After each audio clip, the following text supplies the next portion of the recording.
everybody. You said they're going to try to force it, and that brings me to one of the final points. As you know, the bill has passed the House and Senate in California, most populous state, 36 million people or whatever it is, 37 million. It's gone to Brown's desk. He's saying he's going to sign it to inject the kids without parental consent. I mean, my God. I want to know where the liability in that is going to be.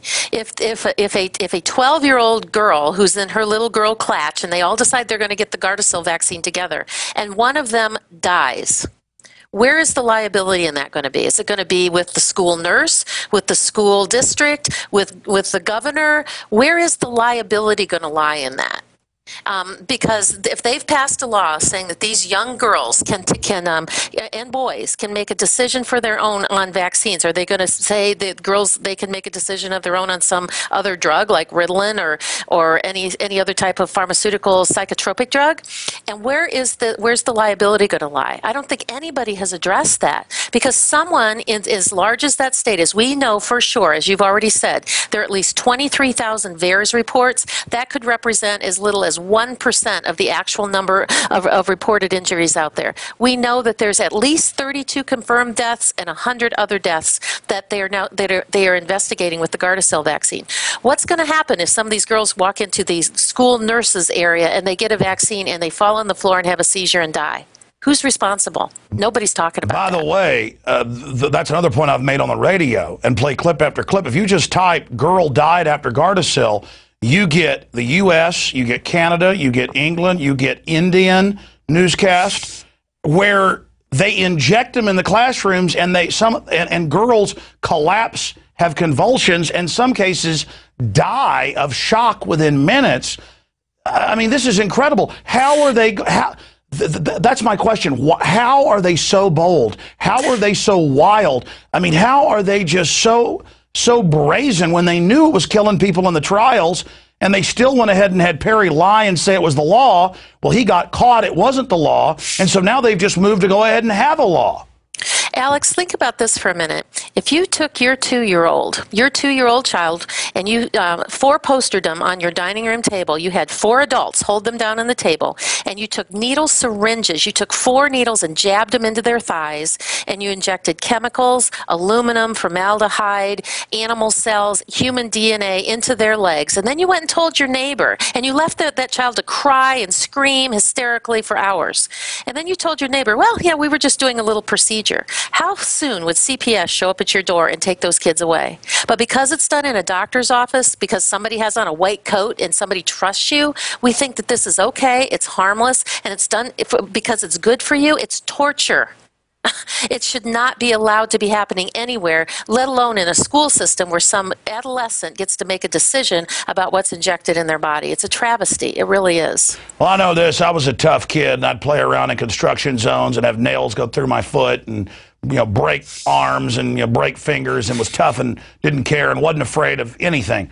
But I was horrified of shots and would beg and would plead, and I only had a few vaccines in my life. And now it's more than 50, I know they give children. Now they want it to be hundreds, and they're setting the precedent to try to give them thousands. This is just incredible. Now, I want to close, Doctor, with their ace in the hole. You raised this when I was talking to you during the break before we went live here, and you said their ace in the hole is things like Contagion with Matt Damon and all this. There are so many TV shows, movies about mega death, billions dead, not a question of if but when. You've got to get the shot. And when you learn that this vaccine industry is a $100 billion industry a year or more, you really see that this is product placement, propaganda placement, and that's the race in the hole, is just scaring the daylights out of people. Absolutely. And the vision statement of the pharmaceutical industry, which I learned this from a pharmaceutical insider, said that the vision statement of the entire industry is to have every single human on the planet on a minimum of 2 daily pharmaceutical drugs for their entire life.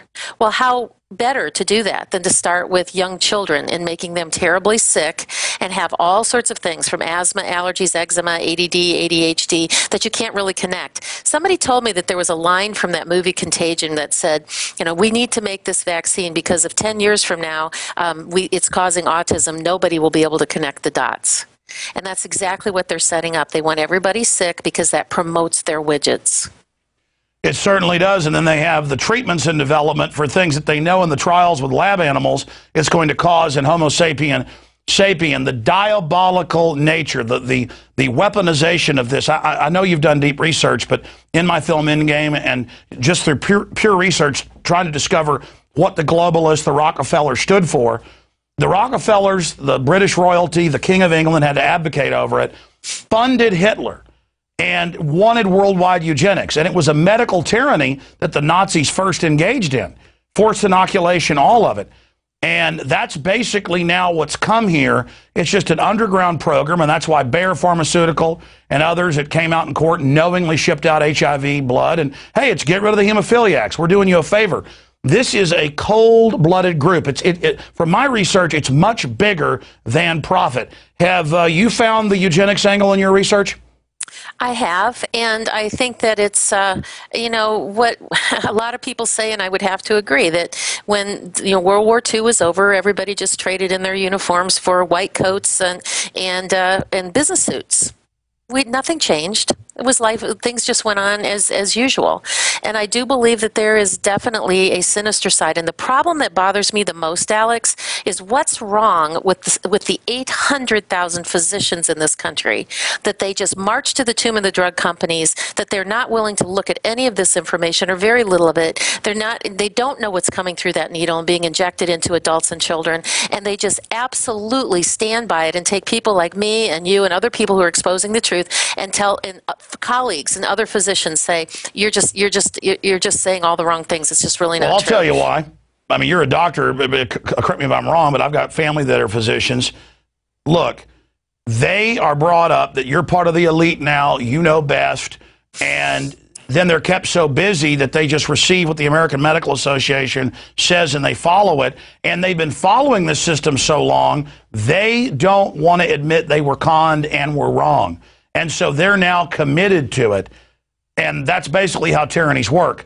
Once a tyrant or once a corrupt system gets you to join it, then you will rationalize greater and greater crimes. Well stated. I'm sure that's true. But we are seeing more and more medical doctors come out. Not nearly enough. I mean, really, even physicians who do integrative medicine like I do here in Cleveland, Ohio. I mean, even doctors like that have a practice of holistic medicine, they still are, you know, sort of a supporter of vaccinations. I mean, they really are. They have really an issue with that. Well, I mean, I want to be clear. Certainly from the medical history and the 400 years of vaccination, you can get some immunity from having something attenuated or weakened. But then there's the whole issue of, then what does that do to the rest of your immune system? But now, I think they deceive us by even calling these vaccines. These are more nanotech, re-engineered viruses. I mean, now they've got the new classes coming out that re-engineer the brain and attack neurons that would uptake endorphins that, you know... the fun vax.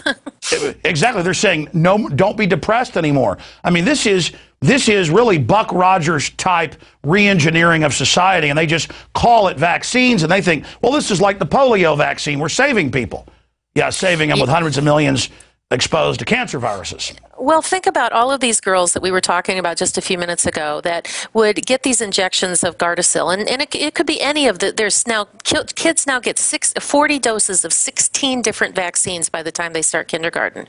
And one of the things that people have to realize when they're listening to this, and it's school season, school just started, and across the country they've been telling people that parents, no shots, no school. Well, my answer to that is no shots, no school, not true. Every state except West Virginia and Mississippi have either a philosophical exemption or a medical exemption for you to opt out of your children being inoculated with all of these things.